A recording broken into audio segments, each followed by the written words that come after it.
Good afternoon and welcome to this event called the German-Sweden Collaboration Days.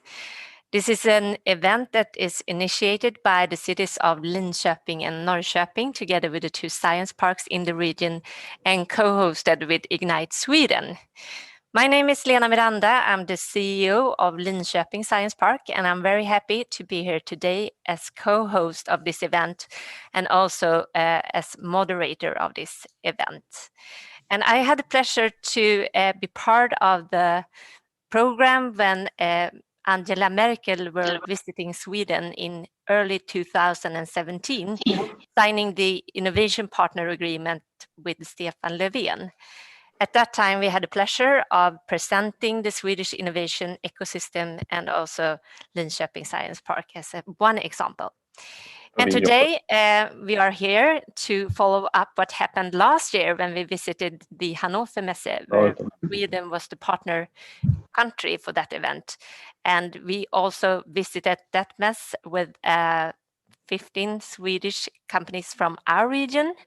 And you were also there, Stina Lantz, and Ignite, matchmaking between corporates and startups, right? Exactly. So we had a great pleasure to bring not less than 32 startups actually from all over Sweden, and including your Scaleups as well, and set up real proper business meetings with German large corporates.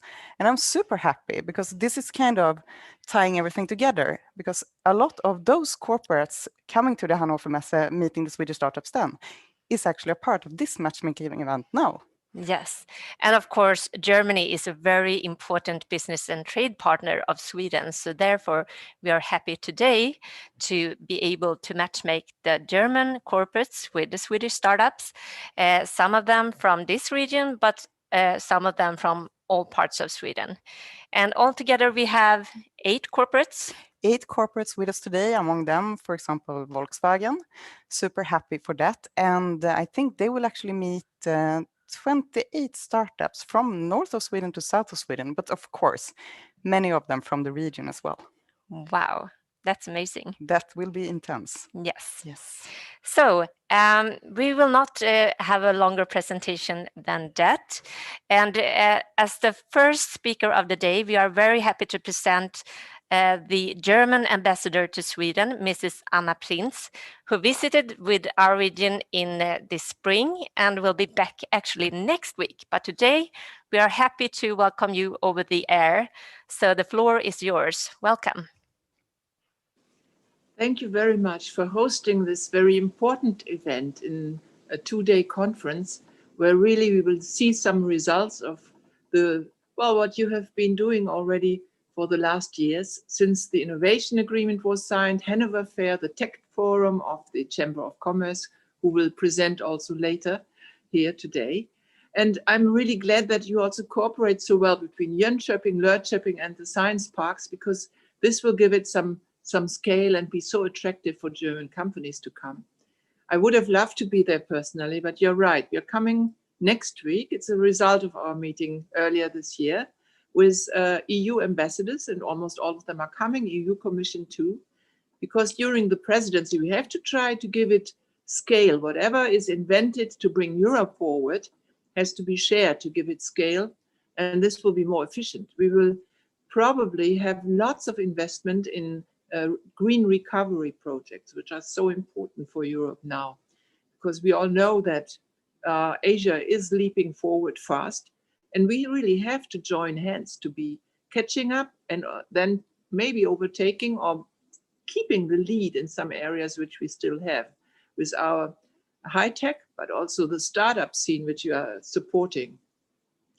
So Mrs. Felldin, Mr. Lindblom, Mrs. Miranda, and Mrs. Lantz, thanks again for having me.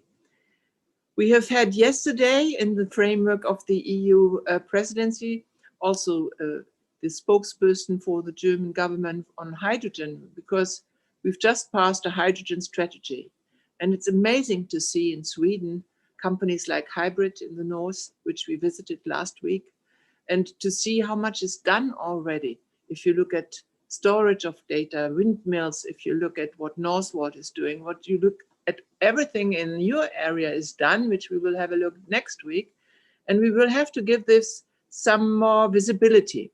So we are making short films on all the Swedish projects because there's so much Sweden has to offer, and we can't be comprehensive. It's just in a way to wake up more interest to Sweden, because Germany and Sweden, we have so similar industrial structures, and the startup scene has to be connected even more in the future. Plus research. We had the head of the German Academic Exchange Council with us here, and we are planning also to promote even more research between the relevant universities from Germany, from Sweden, but also some other European partners, because to get scale and also to get funding, we need more than 2 partners. And there is so much to do. So in this respect, I'm really surprised how many jewels you have in Sweden. We've also had Plagazzi here yesterday. They are producing hydrogen from waste. We have had RWE. They want to invest in even more windmills to produce the energy we need. And let's face it, Germany will become an energy supporter for green energy. And this has to be provided, and that we have to invest more and find new technical solutions. And there are new solutions in the startup scene which are now getting ripe for the market, like storage in super safe synthetic oil of hydrogen and other things. And we have to follow up so that we all go in the right direction with standard setting Europe-wide, because otherwise there is no scale. And I think we are on the right track here. So I'm really looking forward also to next week to see you again and to see what, at the invitation of your governor, who is so active on that too, we will have to share, and then see how we can distribute it. It's very important via your network, via the network of the Chamber of Commerce, via our network, where we have opened our YouTube channel on all we do during the presidency, that we find more partners. And then apart from the 38 you've already now attracted, we might have more, and we can specialize on certain topics. We are always at your side to help as good as we can. Well, and I think if you look at the money coming for Green Deal and recovery, maybe at the beginning of the presidency, you were a little worried. But I have to say, Germany has survived a lot of crises, and we've learned from that. If you look at reunification, 1/3 of our country was broke. We made it. And sometimes we have to invest after a very austere process afterwards. We have to invest again, like in the Marshall Plan after the war. And now we have all the possibilities with AAA ratings in Europe, with even negative interest rates. I think it would be stupid not to attract the right investment now for Europe to leap forward, because we have to break some of the slow procedures. And some of the slow procedures also are connected with slow decision making. We have to be better at that, also granting permissions to explore. So it's a dialogue needed between the governments, administration, and the companies. And innovation really starts with companies and with the universities, but we have to pave the way so that the innovation is really brought forward. I think in the industry now, it is recovery, it is Green Deal mostly. So it's brother and sister, it's batteries plus hydrogen, plus wind energy, plus hydro, whatever we have, we need it. And we have the digitalization on our agenda. Now this is a WebEx conference. We are getting better and better every week, with maybe sometimes too many. So I welcome that you organize this in a hybrid format. And we do this here at the embassy too, several times a week even, so that we can still create the trust that we can go forward and meet again and try to do it in a safe environment. Because otherwise the signal we send is, that's the end. No, it's the beginning of something, I think, really better in Europe, where we will have more money. For hydrogen alone, Germany, for example, is putting in the basket now 7 billion. This is 700 billion Swedish krona, plus 200 billion for internationalization, for hydrogen alone, to really give this a push. And we are expecting 5.4 million new jobs created till 2040, 2050. That's a commission study we have. And 800 billion euros, so you can calculate better than me. This is quite a change in our economy to a hydrogen economy. And for every hydrogen-driven car or vehicle, you need batteries and you need storage in a new way. So we have to go together in this direction to see also how our train systems, our storage systems, our petrol stations, which will be fuel cell and battery stations too, how we all change this all over Europe, and how fast trains can go from north to south. Together, we might do it. Now, at the moment, there is no Hanover Fair. I think there is a chance to go down to the level where we really cooperate business to business with support from the innovation centers, from the startup scene and the chambers and the big companies. And they really need the smaller companies. The startups for innovation, they feed in new ideas, but of course they have to be evaluated, and we need research in that too. So let's join hands on that. I don't want to be too long because I know you have more important things to talk about. I think in the recovery program, there is 133 billion for digitalization and for internal market provisions.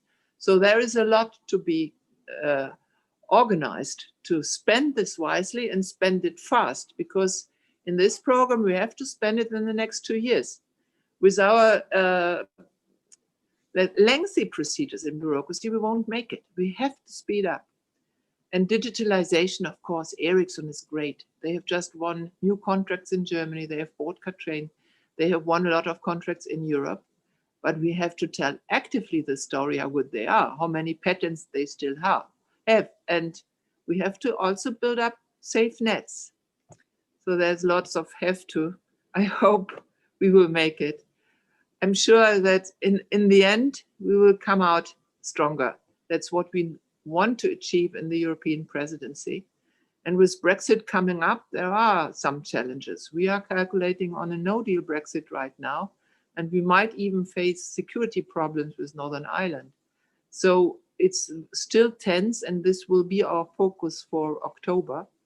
But in the meantime, we have the situation a little bit better under control. Some numbers are still rising, but the health system has some experience, and we are not in a situation like after World War I, where more victims died from the Spanish flu than at the war time. So right now, science has helped us a lot to find the right way, a learning experience every day, like for us in the new digital world. So we use the digital world to be more efficient, to have a leap forward, see how we get the money. We will meet with the EU ambassadors, also the European Investment Bank next week, to see how they, as a lever, match the funds that are available.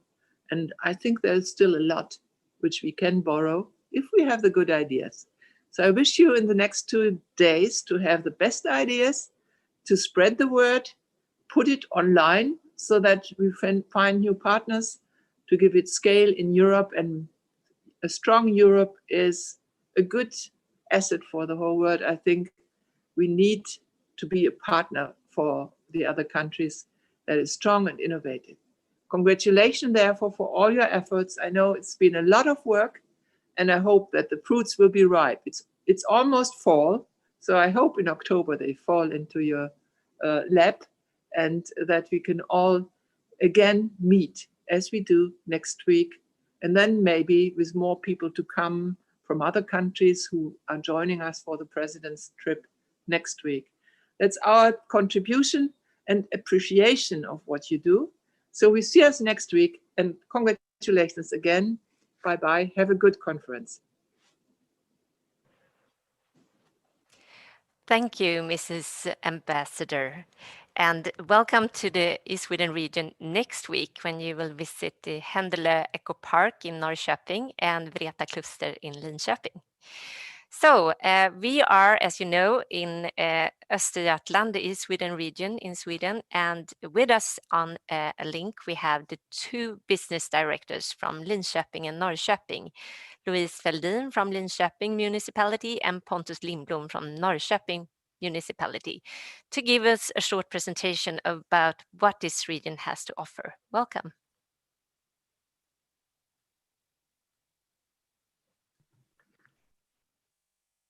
Thank you. Then we just need the presentation. Help from Michelle.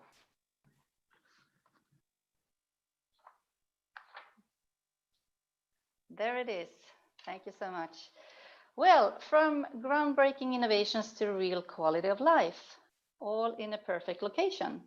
That is Linköping and Norrköping, two neighboring cities in one smart region, providing a wealth of possibilities for companies and people to grow. And this is what we will talk about today. First of all, do you hear me well? Next, Michelle.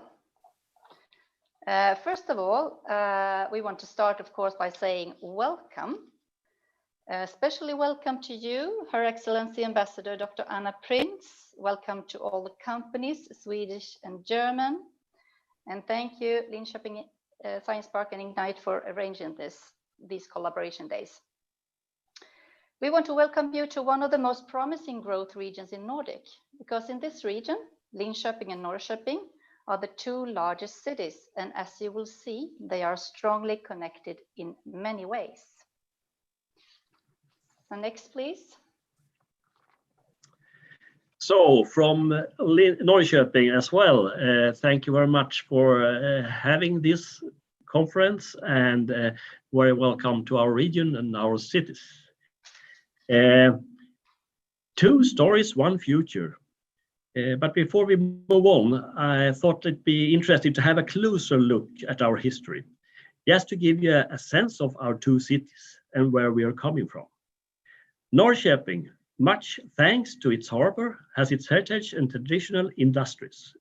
Linköping, on the other hand, has its roots in defense and aviation, having become a city with a very strong tech profile. This diversity allows for many synergies to be created between the two cities. You could say that we are combining the best of two worlds, all in a location that could be described as more or less perfect. Next, please, Michelle. So when establishing new businesses, location is, of course, one of the most important aspects to consider. And in Linköping and Norrköping, we're fortunate because this really is an optimal location, not least from a logistics perspective. Next, please. An entire region made for logistics, of course. With one of Sweden's best locations for logistics, it might come as no surprise that lots of international companies have established their Swedish distribution centers here. But it's not just about the location in and of itself. It's also as much about infrastructure. Because the fact is that right now in this region, infrastructure investments are made in the billions. We are, of course, talking about Ostlänken, the East Link, the high-speed railway, which will take you to Stockholm or from Stockholm to Östergötland in about 1 hour, enabling a plethora of new opportunities for regional development and providing access to a whole new labor market. Next, please. No, it's the same picture. Oh, sorry. Speaking of the labor market, Norrköping and Linköping are in fact so close that living in one of the cities and working in the other is a definite possibility. And yes, something that many people already do, me for instance. With commuter trains and frequent buses, getting to and from work and maybe even getting some work done on the way is a breeze. Now it's next. And the rest of the world is right around the corner, of course. But what about the rest of the world? If your business is international, then it's good to know that in Norrköping and Linköping, the world is always around the corner. with two very accessible city airports, one in Linköping and one in Norrköping, and European Route E4, you'll never run out of options.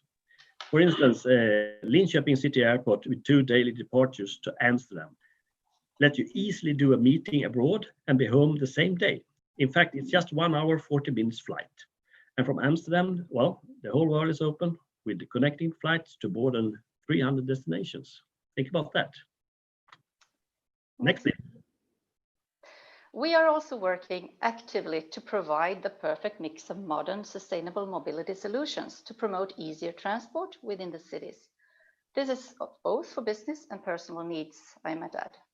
From developing green travel plans to providing self-driving buses and rental electric bikes, we are all about paving the way for a better way, which of course leads us to the subject of innovation, because here in Linköping and Norrköping, groundbreaking innovation really is what we are all about. In fact, next picture. Yes. Next, please. Yeah. Yeah, of course. We are world leaders. Back one. Yeah, world leaders. Thank you. Thank you. We are world leaders, of course, in a number of future-oriented fields. From aviation to medtech, streaming media, vehicle technology, and pulp and paper industries within bioeconomy. Linköping and Norrköping are home to a number of groundbreaking innovations, many of which you probably already heard about. This includes anything from Saab aircraft, Ericsson's mobile communication technology, to Sectra's imaging solutions. And of course, the pulp and paper and the forest industry within the Holman Paper, Billerud Korsnäs, world-leading producers in pulp and paper. Next, please. So did you know that streaming media technology, which today is used for watching, by example, Netflix and HBO, was invented here? With companies such as Createl, 27M, and Indentiv, we continue to have a strong position in the field. Next, please. Another field in which we have a strong position is medtech. Perhaps you've already heard about the Sectra visualization table. It's also from right here. Used in medical education in more than 15 countries, the visualization table enables students to interact with virtual bodies, thereby creating a better understanding of the body's anatomy, as well as improved knowledge of more unusual illnesses. This table is a cooperation between Linköping University, CMIV, and Sectra. Next, please. So how is it possible for two cities this size to have that many successful companies, even world leaders? Well, one of the reasons is the way we do business here. It's a culture of close collaboration between companies, the university, society, making Linköping and Norrköping an unparalleled platform for innovation and growth. So whichever city you choose for your operations, you can rest assured that it will be a perfect place to start. Next, please. A world-class university, of course.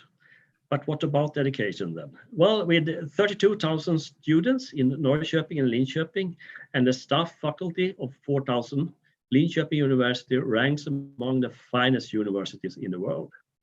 The students are highly regarded and very much sought after. And among them, there are Oscar winners, global company leaders, and highly successful startups entrepreneurs. And those groundbreaking innovations that we talked about earlier, well, they usually start by research right here at Linköping University. In fact, Linköping University is also a greenhouse where new ideas are commercialized, often in close cooperation with the business community. Next, please. So looking ahead, our ambitions are sky high because when it comes to the number of issues, the number one issue of our time, the climate, the environment, how could they not be? In fact, our goal is to become the most resource efficient region in the entire world. Linköping was the first city to make the decision to become CO2 neutral as early as 2025 and is taking a leading role in developing new solutions for waste management and waste recycling We are also providing green travel plans with more bike routes and public transport options. In addition, our business community, with its many green industries, actively contribute to sustainable development on a global scale. So if sustainability is also on your agenda, then you're definitely in the right place. Next, please. Well, we know that for people who choose a city to live and work in, career opportunities and such are only half the story. You should also love living there. Linköping and Norrköping are the kind of cities that offer the best of both worlds. An abundance of high quality education and career opportunities, of course, but also all the other things that make life worth living. Like being close to nature, being able to find accommodation that's perfect for you, or you having more time on your hands as you won't be stuck in the traffic all day. We believe that Linköping and Norrköping both are very much the perfect city size, as the short distance helps enable true quality of life. Next, please. So, in summing up, what are the main reasons for choosing Linköping and Norrköping for establishing new business? In essence, we would say it comes down to the following key things that you can see on the slide. 2 strongly connected, future-oriented cities with a shared labor market. It is a perfect location in terms of both logistics and quality of life. It's a well-developed infrastructure for helping companies to start and grow. We have world-class education and research, and all proven by a large number of groundbreaking innovation and world-leading companies. So in short, it's a region where the future is ever present. Next, please. So finally, I hope this was very interesting for you to listen to. And so does this sound like a future for you, maybe? Well, we do. Hope to see you here. Above all, we are really looking forward to the following days, where there will be a lot of matchmaking and networking possibilities through the Swedish-German Partnership of Innovation. This concludes our presentation today, and thank you so much for listening to me and myself and Louise. Thank you so much, and welcome. Thank you very much, Louise and Pontus, and I must say I like the way you brag about our region. So we are moving forward, and we will meet a line of startups, and I would like to introduce the region as a booming startup stage.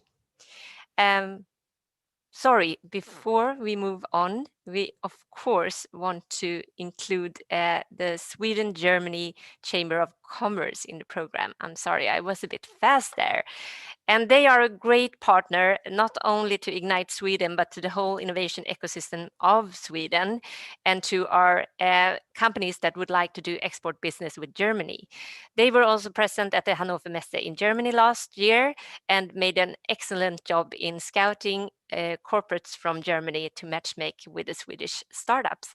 So very welcome, I would like to say, to Ninni Löwgren from the Sweden-Germany Chamber of Commerce. Thank you so much, Lena, for having us today.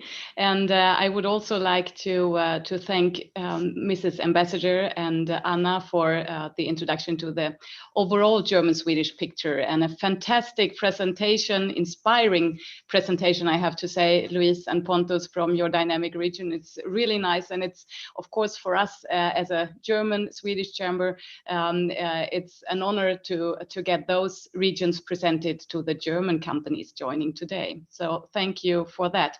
We can clearly see that there are tight connections between our countries, and that is of course not at least concerning trade and R&D, and that is there where we focus on in our daily business. So we are, as Lena, as you said, we are the German chamber here in Sweden. For the Germans, we should say that we are more known as the AHK in the German chamber network. But we are working totally bilateral in order to assist German and Swedish companies equally in finding each other and doing business together. That is very important for us. So it's a win-win, and to find new paths and new ways together.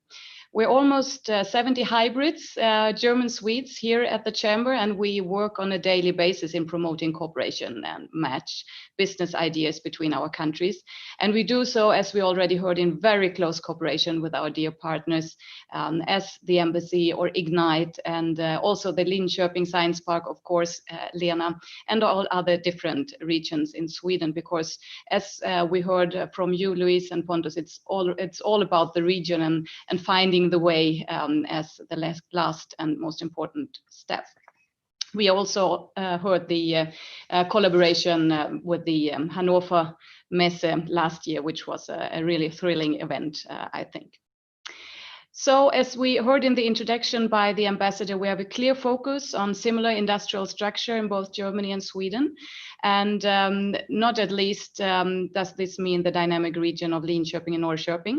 And the transition towards a more digital production is on everybody's agenda. We have seen that for several years now. So Industrie 4.0, as it is called in Germany, is already a proven concept, and digitalization is a given part in both the political German-Swedish innovation partnership, as we heard already, and also the business platform German-Swedish Tech Forum that was launched by Löwgren and Merkel in 2017. So we have a clear match concerning our key competencies and spearhead ideas within the area of digitalization. And we really think we should use this advantage in a wise and clear way. So we can only underline the collaboration and innovation is the key in these challenging times. Facing the situation together, join forces and utilize our respective strengths in a smart way to evolve and become better and more competitive. Take a leap forward to scale up and to speed up, as we already heard the ambassador say in the beginning. That is why we highly welcome initiatives like this bilateral event, where companies and ideas from Sweden and Germany can meet and solutions are discussed together. And bringing together German corporates here the coming 2 days and innovation hotspots Linköping and Norrköping and their players, as we heard before, the Swedish jewels. This is really something that we support with a clear business approach and market targets. So that's why it's an honor for us from the German-Swedish Chamber of Commerce to support the German-Swedish Collaboration Days. And we wish you all, Lena, Stina, and all the companies, very productive and innovative days together. Viel Erfolg, lycka till, and enjoy. Thank you, Lena. Back to you. Thank you very much, Ninni, and it's a pleasure to have the Germany-Sweden Chamber of Commerce with us these days. Thank you so much. So now, next, we will have a line of startups representing the East Sweden region. And we heard a little bit about Ninni speaking about Industry 4.0 and digitalization. And our university, the Linköping University, have a strong profile within data science, within sensor technology, image analyzing, but are also very strong in energy efficient solutions, advanced materials. So we have chosen the profile to be Industry 4.0 for this event and emerging technologies where we are really, really strong. I would also like to mention that we have one of the strongest incubators in Sweden present here in the East Sweden region. It's called Lead Business Incubator, and it's held by the Linköping University, and it's been the home for many groundbreaking startups that has started their journey in our region. So Lead have a very strong position also in deep tech, companies that have a scaling position and also being international from day one. And for this opportunity, we chosen 3 startups that represent areas where we think we are really strong. And it's with automation and additive manufacturing. It's within virtual and augmented reality, and it's within hyperspectral imaging and 3D capabilities.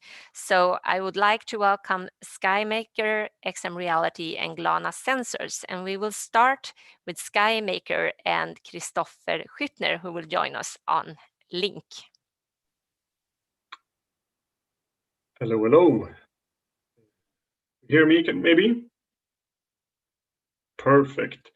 So, and some slides. Perfect. My name is Christopher. I'm the CEO and founder of SkyMaker here, and I'm going to talk a little bit about what we do for the manufacturing industry here.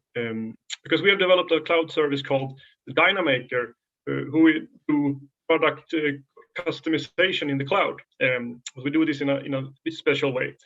So if you take the next slide, please.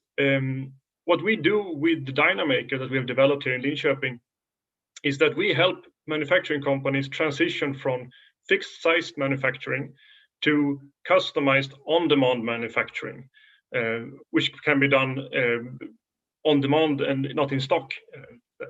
And as an example here, we have a reference customer called Garantel, who was awarded as Sweden's smartest industry last year here by the Royal Academy of Engineering Sciences. And they have done this type of transitions with our technology now. So instead of having a few hundred modules in stock, they now produce over 1 billion articles on demand from their digital platforms. So they have very changed their B2B way of manufacturing and selling their products. Next slide, please. And this works like this. You plug in a DynaMaker configurator into your existing e-commerce or your cloud service, so that your customers can come in and experiment, put in their own inputs, and size up your products, whatever you want, and explore the solution space for a specific product. Then they get an automated quotation, so they have the pricing, everything done automatically, even though it's customized.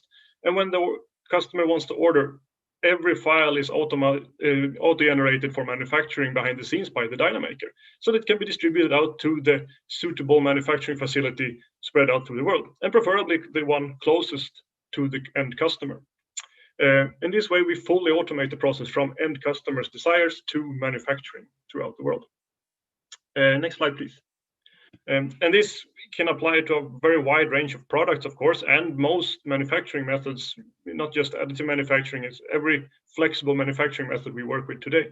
But we mainly focus on industrial components and building an interior, because there we have the biggest clients right now. But it can apply to a lot of things. So, and the final slide, please. So what we are looking for now with our step into Europe and Germany is more pilots, because we have a few, but we want much more pilots with manufacturing companies who are ready for this type of new way of organizing their business. And we're looking to extend our partner program out into Europe to put our tools in the hands of other service firms and doers who work close to smart industry today, because we have a lot of strong companies already servicing the manufacturing industry, and we want them to be part of this. So this is what I'm hoping to meet some interesting companies around today in the matchmaking events. Thank you. So thank you very much, Christopher, and it's a pleasure having you here with us today. I would really like to know a little bit more about your plans for entering Germany, and what are your hopes and your ambitions for the German market? Yeah, we started with the Hanover Fair 1.5 years ago here as our first step into Germany, and this was really exciting. And now we're looking to find these hotspots where they have these fully automated manufacturing facilities. And we have identified a lot of these and have some collaborations there, but we want more, and we want to gain momentum around that. So that's why we're looking for these implementation partners, like people who want to specialize in this and use our Swedish technology in their toolkit, and we're looking for the pilot factories, of course. So, are there any specific areas around Germany that are especially interesting for you? Yes, especially around the Hanover area, and we have drawn basically a triangle here, extending a bit into the Netherlands as well, where we have found so many very highly, you have invested a lot in the automation and a digital maturity, that people are actually starting to explore digital sales channels for their B2B companies, because this is something that the rest of the world is lagging behind a little bit. You have either you have digital communication channels or you have automated manufacturing, but Scandinavia and Germany are very far ahead here on both areas. So this is what we're looking for. Wonderful. And being a part of the Swedish startup community and the innovation ecosystem, what would you say Sweden can contribute with for strengthening German competitiveness? I think we have two things. We have a very good technology, of course, but that does Germany as well. But I think our mindset from this Scandinavian, like how we apply some of the new technologies, will fit very good into the German ecosystem as well. So. Is there anything else that you would like to reach out with when you have the opportunity? We have some German corporates listening in, and what would you like to say to them? Well, I really encourage this small company collaboration, because I think this is a very good way to find fast ways to explore good technology. So more of that. We really appreciate this type of opportunities. Okay. Thank you very much, Christopher. And exploring the corporate startup collaboration further, that is what we are going to do in these days. And I would like to also once again mention Ignite as a very good example in doing this. And I think it's quite a unique example, matchmaking a lot of corporates with startups. So moving on in the schedule, I would like to introduce the next upcoming startup, which is XM Reality and Jörgen Remelj. Please enter the stage. Thank you, Lena, and good afternoon, everyone. So I want first to give you a quick view of the company. We're better than green travel. We eliminate travel completely. As you see on the slide here, it's about remote guidance. With a tagline like being there. So I'll go quickly to the next slide, please, to explain what this is. So this is, let's say, an advanced FaceTime or Zoom or Teams or Google Hangouts meeting. But as opposed to meeting us face to face, it's focused on the hardware.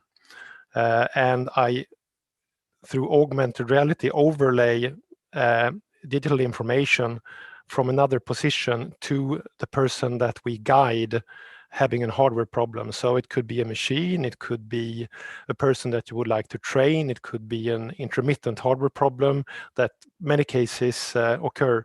So what we can do, we can share images, we can draw, we can project drawings, we can overlay tools from the digital domain on your picture. We can move the hand, we can point, you can again make gestures, you can record. There's a lot of functions in addition to the normal ones, which would be point, etc. So it's solving typically hardware problem remotely through a person on site and the other person not traveling there. And then we sorry, I get double sound here. So, and then you can obviously have multi-participant call also involving many more people. Next slide, please. So we're a startup software company, as you understand. We stem from the Swedish research agency.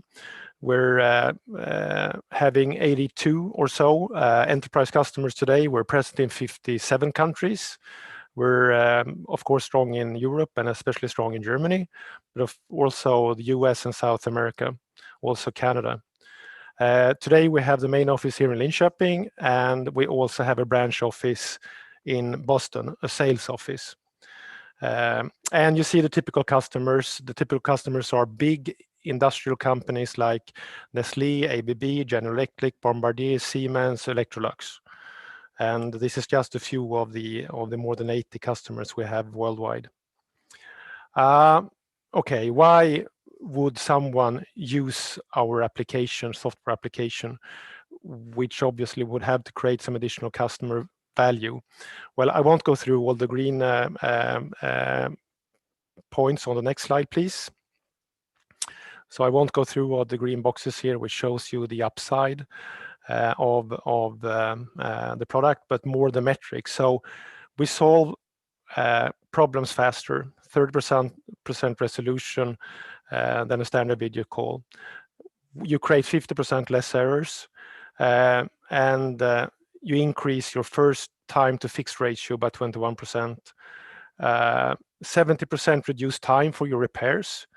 25% service level enhancement, and 30% increase of net promotion or promoter score. So these are the upsides and the customer value we create through the application. So in case you want to improve your metrics out there, the big industry companies participating today, so just get in touch with us and we'll give you a demo. Okay, thank you so much, Jörgen.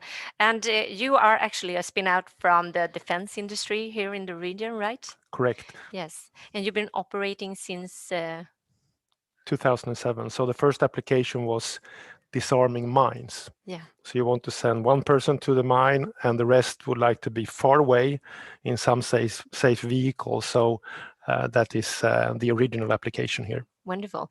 And you mentioned you have more than 50 customers in more than 20 countries. Oh, actually 80 customers in more than 80 50, 60 countries or so. Sorry, that's much. Do you have customers in Germany today? Yeah, we have lots of customers in Germany. Is it a big market for you today? Yeah, I would say it's top 3 of our markets. Yeah. And what are your hopes and ambitions for the future market in Germany? I mean, our typical customer and our typical application is the industrial one, right? And obviously, Germany is a very impressive and strong industrial country with a strong heritage and also good success in that area. So, of course, we hope to attract more of, especially the big German industries. Wonderful. And you are talking about virtual reality, augmented reality, and I would assume the corona has made some changes to your business and your offer. What can you tell us about how it's affected your business? Absolutely. I mean, for us now, eliminating the travel in many of the cases where the travel could be eliminated is pushed and fueled by the Corona-19 situation we're having. So for us, we run all the service, the video call on our servers. That traffic since March is up 1,000%, so 10 times more traffic. Wow. Our net sales is almost double in the second quarter of this year. So that is accelerated by the situation we're having. And when we talk to the customer base, many of them, actually 70%, 70% believe that this behavior that we're creating now will remain post-COVID-19. Let's see. No one knows, but it's an interesting observation, I think. Yes. And I think the ambassador was talking about the green deals and the digitalization, and EU is spending a lot of money in the recovery plan. What potential do you see from working with the EU and especially Germany? Well, I mean, we can help the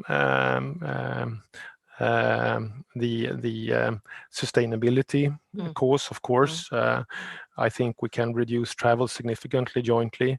We can also train people more. We can introduce young persons in the industry faster because this is a training tool as well. And of course, we increase the productivity. We're in hindsight, I would say that today we create some substantial waste that can be eliminated. Wonderful.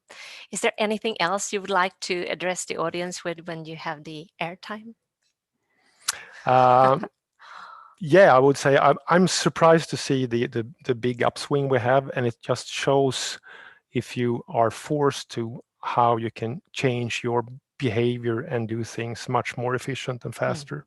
Wonderful. I think that's a learning we should bring with us all the time to try to push the limits forward. Okay. Thank you very much, Jörgen. Thank you. So, moving on to the last startup of this afternoon, and I'm very happy to introduce Mr. Jörgen Ahlberg, who is also a serial entrepreneur from our region, representing Lana Sensors. Welcome, Jörgen. Thank you. And I think there's a video pitch recorded of me.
Ja.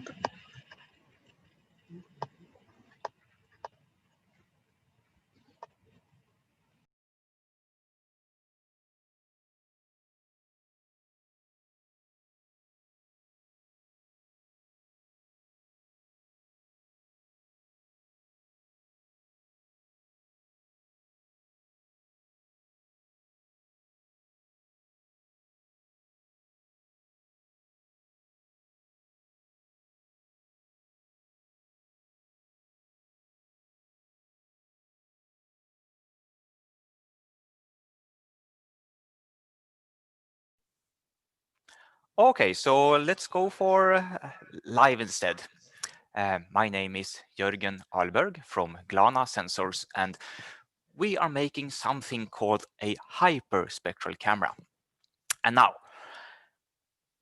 let's imagine that you're really like red bell peppers and you really dislike green ones. The problem is that you're colorblind, so you can't see the difference. So that becomes a bit tricky when you go shopping. You buy them and just randomly they are tasting really nice, or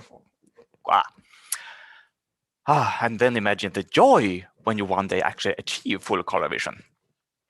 So the difference between someone who is red-green colorblind and someone who can see all colors is that the red-green colorblind can see 2 different wavelengths, and most people can see 3 different wavelengths of light. Well, it's not a big difference. A hyperspectral camera can sample light in dozens of different wavelengths. So it means that with such a camera, we can see the difference between green and green, which means that we can actually discriminate between, for example, camouflage and vegetation. And we can even see the difference between plants that feel good and plants that are stressed. For example, if there are some bugs on them or making them feel bad. So this obviously has a lot of applications in agriculture, in defense, in industrial inspection of food. And then why are not these cameras everywhere already? Well, the major problem with them has been that they are costly. So they've mostly been used for military things and in expensive cameras, maybe checking the environment of an entire country or so, but not for small scale applications. And that is what we are now changing. I didn't bring it here, but it's in the video. We have a few prototypes of our camera, which is considerably less expensive than the existing ones, and it's also more versatile. We can do things with our cameras that the competitors cannot. For example, fly over a scene and get also the 3D structure of the scene, which is actually impossible with the common hyperspectral cameras. And we also have much higher resolution, much larger number of pixels, making the area coverage much better, and that's actually what you pay for. So our status now is that we have prototypes sort of close to an MVP that we could like start selling, but we're mostly now actually in pilot projects with potential customers in industry and agriculture. And that's what we're looking for now. We're looking for partners who can help us out in these markets and to find the value in their particular applications. And if you're such a possible partner, don't hesitate to contact me. I'm Jörgen Ahlberg from Glana Sensors.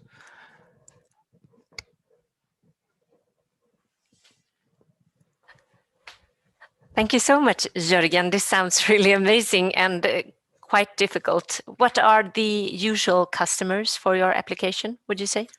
Well, that is sort of a problem right now because we depend on an infrastructure that isn't really there yet. Because you can't go with an advanced camera and go to a farmer and say, oh, buy this camera for many thousands. And you, okay, we need it integrated with drone systems, but you can't go to a farmer with a drone system either.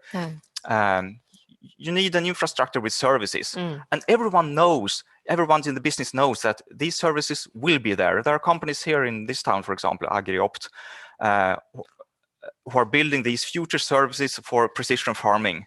And we will plug into that. Yeah. And who will offer this infrastructure, do you think? Can you see any potential first customer?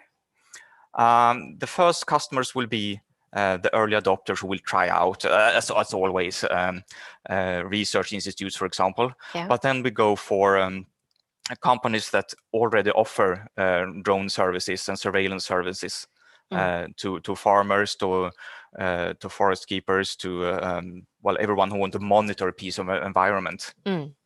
And why do you think Germany is an interesting market to explore? Well, Germany is a big country in several aspects. I mean, it's large surface-wise, lot of green areas, a lot of agriculture, a lot of forests. That's where we have our main future applications. And it's also a high-tech country. And that's the combination we need. Yeah, wonderful. And have you been there? Have you met with any German customers so far, or what will be the first step for you? Well, we had conversations with some of the Fraunhofer institutes. Because we are exchanging some ideas. Okay. Also with some camera manufacturers, because we are not going to manufacture these things ourselves. We will do the components and the methods. Who will manufacture? Well, I would guess some German camera manufacturer. Oh, great, wonderful business opportunity. Yeah, okay. So, and the first step will be to go down there and speak to possible contractors for delivering that hardware that we will need. Okay. And then also to find companies in Germany and elsewhere who will be the first ones offering the services. And also to institutes, for example, Fraunhofer institutes, who can validate these things, because it maybe everyone won't just trust a Swedish small startup. Oh, look here, we have these very good things. Yeah. But if you have it backed up by someone, validated. And, yeah. Okay, so wonderful, and I really hope. And what do you think will be? You've been mentioning drone industry and agriculture as two probable market segments. Do you see any other segments that could be interesting? Sure. Well, environmental monitoring in general, like land use classification, following up on sea algae development. Also food inspection, I think I mentioned, to see the difference between apples that are good or bad. Yeah. We are already discussing with a company who will have automatic pricing, so that the prices of fruit will change during the day if they go bad. Yeah. Okay. Without manual checking in the supermarkets. How many years from now would you say this is something we will find in the food stores? Well, in food store it might be 2-3 years, I would say. Wow. In flying over every farm, a few more years. For more easy applications, like putting a camera there and scan something, we could do it like in a few months. Okay, wonderful. Thank you so much for joining us today, and best of luck. Thank you. Thank you. Okay, so for the last presentation before we go over to the matchmaking event, we would like to introduce some of the strength areas that we have within our region. And earlier we talked about Linköping University and the research being made there. This has also been operationalized in our regional smart specialization strategy. And we have different clusters presenting the different strength areas of our region. And today we are happy to introduce some of them. We have Visual Sweden, Anders Karlsson, welcome. Ulrika Johansson from IoT World, Karin Ackerholm, AI Sweden, and also Sara Malmberg from Cleantech Östergötland. Welcome, all of you. Thank you. And I hope we can fit in all of us. Everything's fine with you? Yeah. Yes. Welcome to this Sweden-Germany collaboration days. And what I would like to explore with you is like Sweden is known to be a very innovative country. Germany is known to be one of the industrial leaders globally. And how can we work together and match our different strengths and competences? So I would like to start this panel by letting each and every one of you introduce yourself and the strength area and cluster that you are representing. And I thought we would start with Anders from Visual Sweden. So welcome, and please present your cluster. Yeah, thank you. Visual Sweden is a regional innovation cluster with more than 100 stakeholders, out of which 70, more than 70 actually, are developing solutions based on visualization and image analysis. Many of the companies have their roots in the research environment at Linköping University, where we have had research in this area for more than 50 years actually. And we also have spin-off companies from some of the research institutes that we have in connection with the university. The companies work with applications for industry, medicine, and for the society. The typical medical application is cancer diagnostics, but we also have companies working with brain imaging and also body fat analysis, you can say. On the industrial side, we have companies working with telepresence, as we just have seen, but also with quality control, where we use models of products and digital twins, a very common word these days. And in the society, we're working with different scanning and image capturing technologies for also, again, digital twins. For simulation and other purposes. It's maybe a coincidence, but maybe not, that all of the three companies that just presented their operations and activities are part of our cluster, actually. So we're strong in this area, yeah. Wonderful. Thank you very much, Anders. And we will get back to the visualization cluster and you will tell us more about it. But we will move on to Ulrika Johansson presenting the IoT World cluster. Welcome. Yeah, thank you. My name is Ulrika Johansson and I work at Linköping Science Park as a project manager for IoT World. IoT is one of our regional strengths, and since the beginning of the 1960s, Linköping University has had great success in research in computer science. And this led to a lot of spin-outs from IoT sector. For example, from MedTech, we have Sectra. And from industrial automation, IVP, now owned by SICK. And we also have in car industry, Naira Dynamics. Our region has continued to achieve global success, much thanks to our business incubator lead. And we have, for example, Invisense, we have Epishine and Svegan. We have noticed that the use of IoT applications has increased. And we see more national and international collaboration with competitive offers. IoT World is a hub where we try to accelerate the use of IoT solutions in order to enable a sustainable development of society. Our role is to give support in the innovation process. We facilitate networking and conduct workshops. We also offer opportunity to test prototypes in the IoT World lab. IoT World is an arena for learning, and we have great competencies from SMEs, from larger companies, stakeholders, researchers, and other cluster initiatives. We have local, regional, national, and international networks. And IoT World is a part of this ecosystem of innovation. We will continue to work together for solutions, and it will be valuable with increased collaboration with Germany.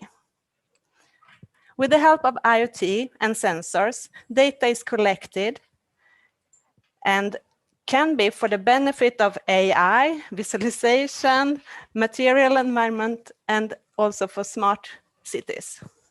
Yeah. Wonderful. Thank you so much. And this is like in Swedish we say P3 övergång, but a good handover to AI Sweden and Karin Ackerholm. Please welcome. Thank you, and I agree. It was a really good way of connecting us all, I think. So I come from AI Sweden, which is a national center for application of the AI technologies that are already out there, but also the results that are waiting to be explored. So what we try to do is make sure that the technologies or work practices also that are already budding innovations can be applied in more organizations, but also in more contexts than it's already happening today. And we're a new node in AI Innovation of Sweden. We're very new, I would say. So this is actually my first talk in the role of AI innovation. However, I'm also connected to the Linköping University, and we are a node partner in this setup. So therefore, connecting to the rest of the presentations is easy. And at Linköping University, we say that innovation is our only tradition. And in this context of AI, it's also to say that we've been on this track for quite a long time. However, there's a lot to be done, both connecting bigger and smaller organizations and, for example, matching startups with AI competence and spearhead solutions to bigger organizations, either in Sweden or abroad. I would say that Linköping has, and Norrköping, or the full region, has a way of working that's very collaborative. And like we say, creativity is really combinatorial. So it means that connecting different fields of competence and problems and solutions is really where the values at. So understanding what your values are and connecting you to possible solutions or spreading your knowledge to Sweden would be something that would be very interesting to catch up on. So contact us if that sounds relevant. Wonderful. Thank you so much, Karin. And over to Sara Malmberg, representing Cleantech Östergötland. Yes. Sara Malmgren, actually. Sorry. It's okay. It's a common mistake. Sorry. So I present Cleantech Östergötland. We are a non-profit organization that strives to work for our members' benefit in spreading their solutions on the sustainability field. And we have everything from the university to small startups in our organization, and we really work in a collaborative way, and I think we all do, and we all try to see what the best solution is and where the knowledge is. For example, we have several sectors within the sustainability field, and for this moment, I would like to enhance energy and transportation, because that's one of Östergötland's strong points. We're really strong in solutions regarding energy solutions, or from the ones that actually produce the energy to conserving energy, or benefit the most of the energy already produced, as in energy efficiency, for example, or even battery storage. We also have a really strong region for biofuels. So we are really strong, and actually one of our member companies has Germany as their largest market today, which is we're very happy to hear. But there are also a lot of companies that works within the field that goes a bit between the transportation and the energy field. And of course, buildings, a lot of energy solutions for buildings, energy efficiency solutions that really looks to broaden their affair outside of Sweden. Within the transport sector, we have, of course, the biofuels again, and also safe systems for city solutions. And I will also like to mention that Cleantech Östergötland is a member and project manager of the Southeast node in Smart City Sweden, which is a window to the international arena from Sweden to showcase our best examples. And that is really a way for us to show what we have here in Östergötland, and when we talk smart city, all of our competences is represented, because a smart city can't be one without the other. So True. yeah. Wonderful. Thank you so much. And you've been mentioning about your organizations doing some events and workshops and matchmaking activities. Sometimes I describe our roles as being professional deal makers. And I think also what's in common is that we work with what we call in Sweden the triple helix model, where we combine academia with society and business community. What would you, besides that, say is the strength of Sweden being positioned as a very strong country when it comes to innovation? Do you have any ideas on what is the secret sauce of Sweden's innovation success?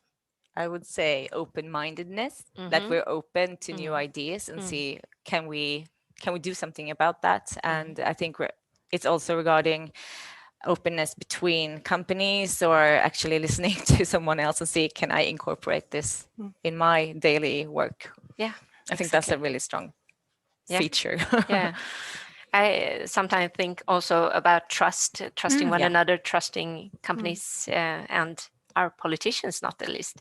That is a very good way of doing business, trusting one another. I think so, and that's also something that can accelerate. Like, for example, I was describing the adoption of these technologies, having a trusting environment, but also trusting as a citizen things that happen from these different initiatives. Is also very relevant to actually dare to being the early adopters that you were mentioning earlier. Yeah.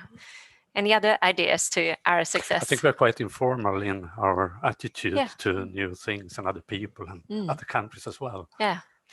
You were mentioning also collaborative spirit. Yes. I think Sweden is a learning country. We want to learn, and I think the collaboration between different areas makes things happen, because you listen to each other, you learn from each other, and the new things happen. So I think collaboration is one of the keys. Wonderful. So we are switching over to Germany, and I was visiting with Unternehmertum the last year actually, and it was quite an eye-opener to me when my colleague down there talked about Germany being such a huge internal market with 80 million people, that the startups don't have to go abroad, while the Swedish startups need to think globally from day one, because we have such a small internal market. So that was something that really caught my interest. And what would you say makes Germany an interesting market for the Swedish startups? It's the biggest nearest market, actually. Yeah, so that's the biggest nearest market. Yeah, with lots of industrial activities and other things. Great. Interesting. And I can tell you, we already have some cooperation actually. With Germany. Right. You have a cooperation with the German cluster? Yeah, we have a sister cluster based in Stuttgart with the name Virtual Dimension Center. Yeah. We have done certain things together. We visited Silicon Valley last year together. Yeah. Very successful journey, actually. And we also have of course, the company SICK already mentioned. It's part of our cluster, and they have very advanced development here on image capturing and analysis. And also another connection is actually space related. We have a cooperation as Visual Sweden with an organization in Oberpfaffenhofen in the vicinity of Munich. It's called Anwendungszentrum. And they are promoting the use of data from European satellite systems like Galileo and Copernicus. And we are actually this year hosting their innovation contests, Galileo Masters and Copernicus Masters for the Swedish part, actually. Yeah. Wonderful. Yeah. Wonderful. And you, Sara, mentioned to me earlier that Germany was one of the main markets for the clean tech companies. Yeah, we made a survey for a couple of years ago and asked our members, do you want to go abroad? Do you want to be internationalized? And the ones that said that they wanted, they said also that Germany and Norway was the markets that you preferably would go to. Yeah. And I will agree that's one of the nearest and largest markets, and that's of course interesting. But I also think that if you want to start somewhere outside of Sweden, you want to go where you can easily get there, and the difference in culture is not so great, and maybe you even can speak German Yeah, from school, a or lot of us something that's learning from school. Yeah. yeah. So that's a lot of besides the market size, of course, things that makes it easier to take that step. Do you have any ideas on what makes Sweden a good companion to Germany in collaboration wise? I would say if you look at it both sides, I think that we've talked about scale, but also quality is something that I connect very much with Germany. They have stable processes and big companies that really know how to ensure quality in their processes. And that's something that's relevant to learn from all of these startup ventures that we start here. How do you more scale explorative? We're more explorative, perhaps, and also we have a very tight first market. So like we're saying, we need to go abroad, but also we can help perhaps spearhead technology adoption by spreading it first to the next market, which may be Germany. And you, Ulrika, are also within the cluster working a lot with the public sector to secure welfare services in the future. That might be an interesting market to explore in Germany as well. Yes, of course. I think we have a lot of common, and we try in IoT world to find out the needs from the stakeholders. What are the real dilemmas they're having? And then we try to find the IoT solutions to help them. And I think we can learn a lot from each other and see how you help within healthcare and in the development sector as well. So it's very interesting to find collaboration, I think. Yes. Wonderful. Yeah. So if you could just have dreams and wishes for the future, what kind of collaboration would you like to see? And you have an audience out there. What would you like to say to them in terms of how can we connect and what can we do together? Do you have any ideas? The best you can have is a demanding customer.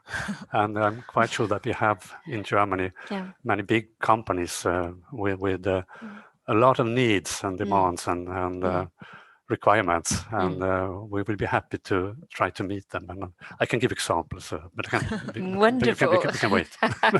So contact Anders. Ulrika. Yeah, from an IoT perspective, we have only just seen the beginning of the big revolution, I think, because I think we can get a lot of data from IoT and sensors, and we can use them in clever ways to support people and support our society and work together against the global dilemmas. So I think we have a great opportunity to use technology for that sense. Wonderful. And Karin, you are also in AI Sweden part of a national initiative to raise the awareness of AI and increase the acceleration of usage. Exactly. What would you like to see in the future? I think that connecting to the aim of AI Sweden is this with actually making sure that we make relevant enhancements in the AI applications. So make sure that we get relevant problems to solve, and that the solutions also have relevant partners to make this an actuality, not just in proof of concept type work, but rather integrated into business processes. And there, I think there are both problem needs owners, people who actually have in their organization seen the needs of things, but also perhaps budding initiatives that could be enhanced by this collaboration. Great. And Sara? Yeah, I think both Sweden and Germany face a lot of the same problems in the climate crisis, and taking that abroad, taking that on hand. I saw that last year the overshoot day for Germany was May 3rd, and in Sweden it was actually April 5th. So we both have lots to do in that area, and fortunately we have a lot of solutions here to actually make it happen, to take great strides in the right direction. So I mean, if you're an industry with an energy efficiency problem, I have the solution. If you really want to quickly change your fuels for your transportation, we have the solution. So I think there could be a lot of matches, and I think there's a lot of going on in Germany also that I don't really know about right now. So I think just information and exchange of knowledge would be really helpful too. Mm. So And I think about the German ambassador really mentioning the Green Deal and the digitalization offers that the EU have in their recovery plan as potential. And she was actually saying that we need to spend this money fast, within 2 years. So I think collaborating on ideas on what new solutions we can provide, but also how to accelerate the existing solutions on a global scale, that would be interesting to explore further. So anything else you would like to say before we end up this panel? Please take the opportunity. So I hope everyone who's been with us listening have got an idea about the regional competence and strength areas that you could connect to. And please don't hesitate to give us a ring or contact us via email or through our website, of course, and we will connect you to anyone in this panel. So please stay tuned, and we will have a break until 3 o'clock, where the matchmaking meetings will take place. So thank you very much for being with us, and see you soon.